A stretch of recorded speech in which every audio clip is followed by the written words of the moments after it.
Praise to the lord. ఈరోజు దేవుడు మనకిచ్చినటువంటి వాగ్దానం ఏంటంటే జెఫన్యా గ్రంథము 3వ అధ్యాయము 20వ వచనం. నిజముగా భూమి మీదనున్న జనులందరి దృష్టికి నేను మీకు ఖ్యాతిని మంచి పేరును తెప్పింతును. ఆమెన్. మన మీదున్న అవమానమును, మన మీదున్న నిందలను, మనము చెయ్యని తప్పికి మనకొచ్చిన చెడ్డ పేరును ఆయన తీసివేయబోతున్నాడు. నిన్ను హింస పెట్టిన వారిని ఆయన శిక్షిస్తాడు. కుంటుచూ నడిచిన వారిని ఆయన రక్షిస్తాడు. చెదరగొట్టబడిన వారిని సమకూరుస్తాడు. ఏ ఏ దేశములలో వారు మనల్ని అవమానించారో, ఏ ఏ ప్రదేశములలో వారు మనల్ని అవమానించారో ఆ ప్రదేశముల ఎల్లా మనకి మంచి ఖ్యాతిని, మంచి పేరును ఆయన కలుగజేయబోతున్నాడు.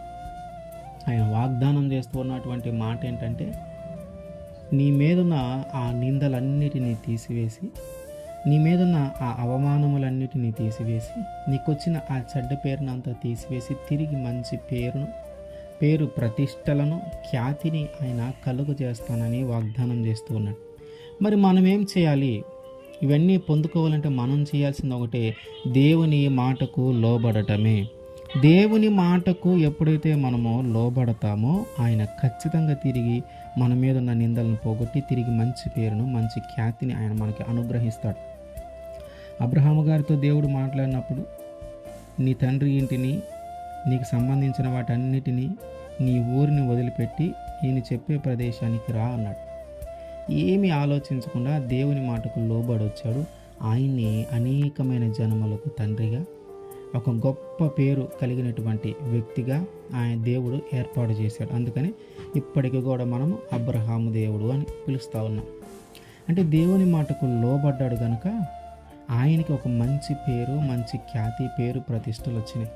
కాబట్టి మనము కూడా దేవుని మాటకు లోబడితే మన మీదున్న నిందలు తొలగిపోయి, మన మీదున్న అవమానములు తొలగిపోయి, మన మీదున్న చెడ్డ పేరును తొలగిపోయి, దేవుడు తిరిగి మంచి పేరును, మంచి ఖ్యాతిని ఆయన మనకి అనుగ్రహిస్తాడు. కనుక ఆయన మాట వినటానికి మనం సిద్ధపడి ఉండాలి. ఆయన మాటకు లోబడి ఉండటానికి మనము సిద్ధపడి ఉండాలి. ఆమేన్.